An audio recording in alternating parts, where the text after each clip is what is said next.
On today's podcast, I speak with Denny Meek, a sweetheart lady I've known for a long time, with a very large story to tell. She knows lots about loss and the heaviness that comes with death, and I can only let her tell her tale. So, are you there, Denny? Denny Meek. Drooby Droo. How long have you been doing yoga for? 3 years. Yeah, is it that Bikram yoga? Oh, it's a bit of everything. Oh, really? Do they turn the heat up? Do they? Well, today they did because it was really cold. Yeah, but have you heard of that one? They do. My friend does it. They turn it up actually to 40 degrees in the room. You actually you sweat all the time. No, Sounds horrible. they don't do that. Sounds smelly and horrible. Huh? But obviously it's great for you. And It is really good. It's been a really big help. yeah, do you? I did it for 1 year. I was forced to do it actually in 1996, and we had to do an acting school for a year. Oh, I did an acting school for a year, and for 1 year in the morning, we had to do yoga with this dance teacher. And oh, geez, it was pain. Do you remember the pain starting yoga? Yeah, I still do. Yeah, but no doubt.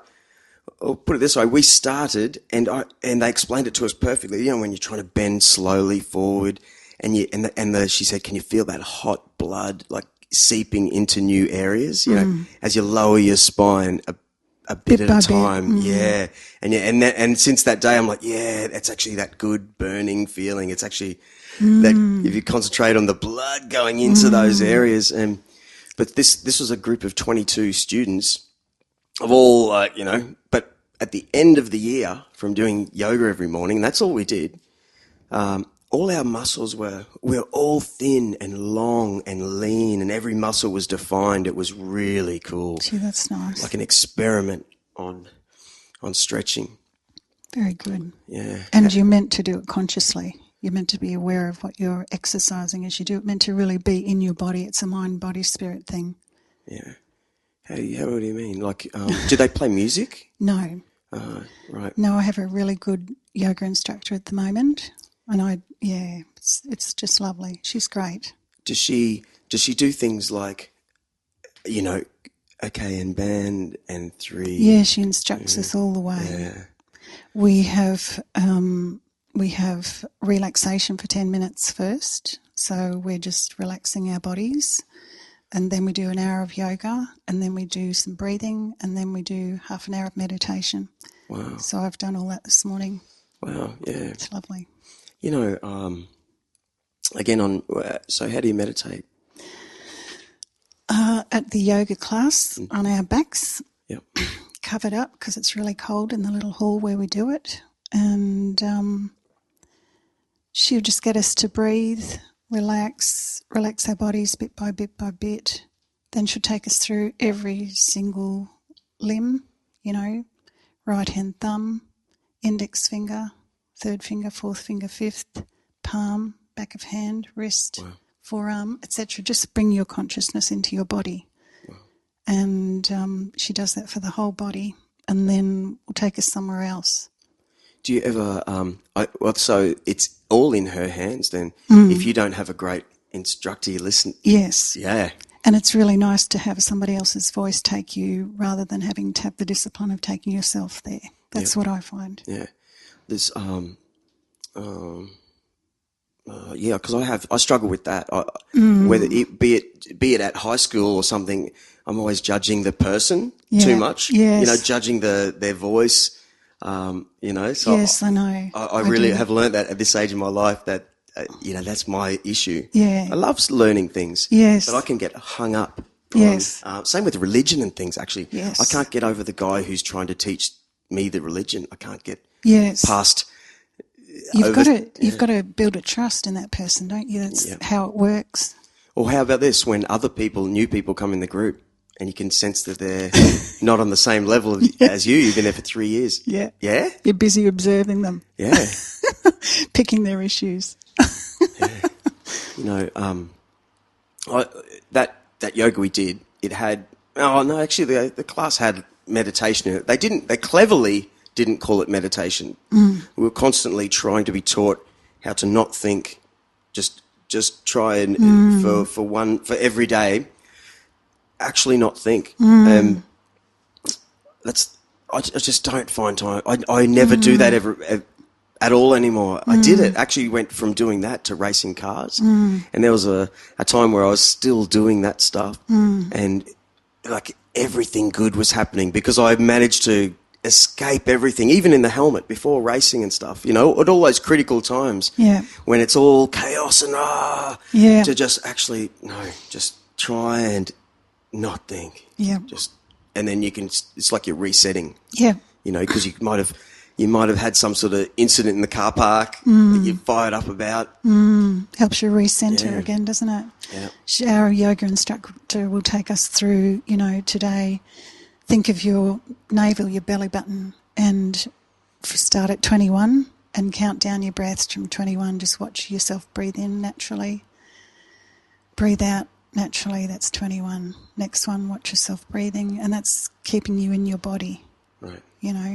And it does recenter you for however long that lasts. A few minutes if you're lucky. You've made me just think of something. You live in is that northern New South Wales? Yeah. Okay, here's my theory. Yeah. All right? The Mount Warning theory. Yeah. I bore too many people I know with this theory. But it's not boring. There must be something said that northern New South Wales, there's the big volcano, 250,000 years old.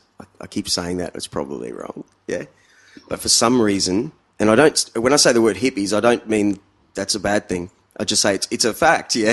It is a fact. From Byron Bay, Nimbin, all those places within the... Caldera? Yeah, right, yeah. That people are different. Yeah, they are different. Yeah. I grew up in Murwillumbah. Wow. Yeah, and it wasn't all hippified back then, but it is now. Yeah. How do you think it happened? Was it as simple as that Aquarius Festival in '69, you think? That's what they claim. I don't know. And Byron Bay wasn't like it is now back then. No. So... Well, they say that there was a festival in Nimbin, a music festival, and it was in '69, I think, and obviously it was worldwide news to have the Age of Aquarius thing, and people stayed. Yeah. But my real kind of theory is that the Aboriginal people. So my next door neighbour, he just passed away a few years ago, but he was 80.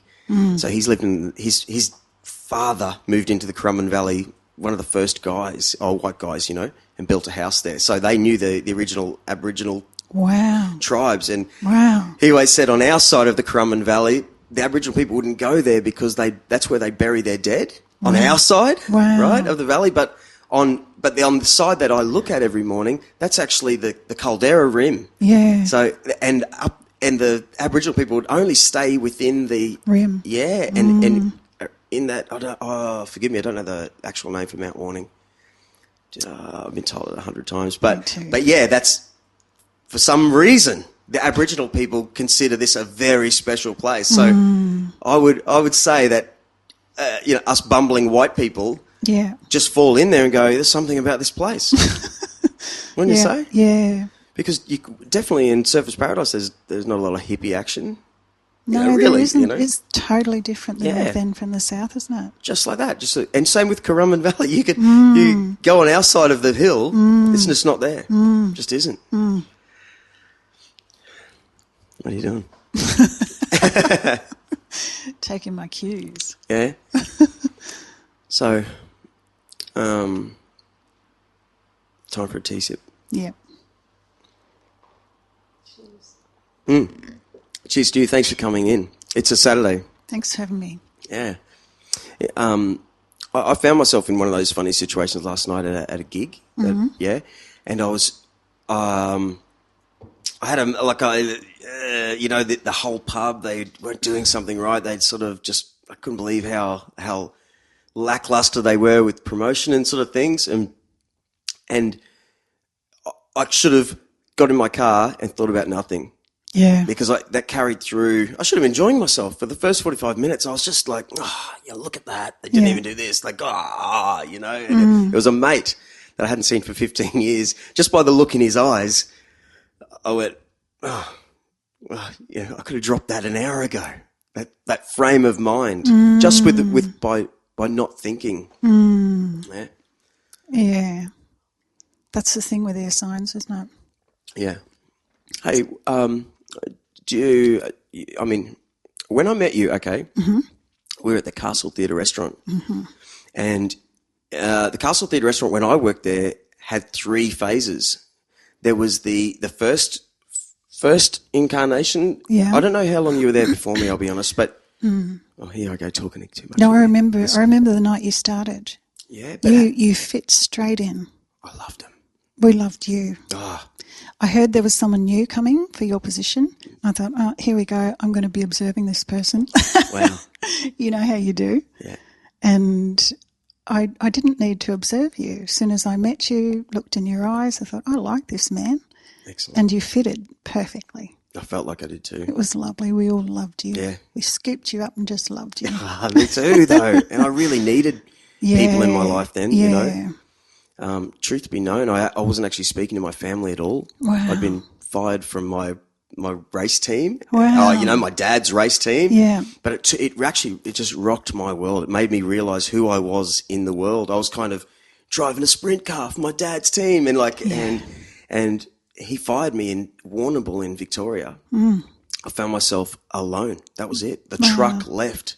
And sort of no one spoke to me again. You know, I really, you know, I needed that actually looking back. And then it was like months of like, I don't even know anyone on the Gold Coast. I've been living there for years, but travelling. And I found this family at the castle. So how long had you been on the Gold Coast before you started at the castle? It must have been like 4 years. Wow. Yeah, but I'd drive to Brisbane every day. The race shed was up there, and we did like I think it was like 32 weekends of racing in all over the country. So I was never home, you know. I didn't even know how to get to Tugun. I did by the airport, but I remember driving I'd lived there for 4 years in Surfers Paradise, but driving down to the castle was the most bizarre thing for me to do. Yeah. You know, because it's just Driving home would have been more fun some nights. oh yeah. You know, listen to me, I'm talking too much. Hey, what I was getting at, right, was you did tarot. I did. Reading, yeah. You know, I've never had that done. You know, never. But funnily enough, obviously, just like every sort of dude, I guess, your dad's opinion or something is hovering over your mind, you know, I guess that's a natural thing. And so my dad, who's a successful guy, is like, that's all bullshit. You know, that's all. He's one of those guys. But he gets them done. Does he? Yeah, slyly on the side. He's looking for answers. You know? Wow, yeah. Well, my dad was a minister. Wow. In Wollongbar? Yep. Wow. In that church? In one of the churches, in one of the Protestant churches. What does that mean? Protestant is not Catholic. Yeah, but to be a minister. To be a minister, it was interesting. So this is in the 60s, and the minister's family, the minister and their family, was supported by the church. So we didn't own anything. We didn't own a home. We didn't own a car. We would be invited to a place for maybe 4 years, between 3 and 5, maybe 4. I was born in Moree, and then we moved to Kyogle for 4 years, and then to Murwillumbah for 4 years, where my dad decided, you know, he'd like us to stop for a while, because I think he thought that stability, continuity was probably good for his family, for his children growing up, and for his wife. So my mum taught school for 26 years, and Dad became a life insurance salesman. Yeah. What age were you about then? About 10. Wow. So the time we really start understanding the world and remembering things about, noticing for the first time perhaps what it is your family do. Do you know, I don't think that I started looking for myself through my own eyes for a long time. I think that I mean, obviously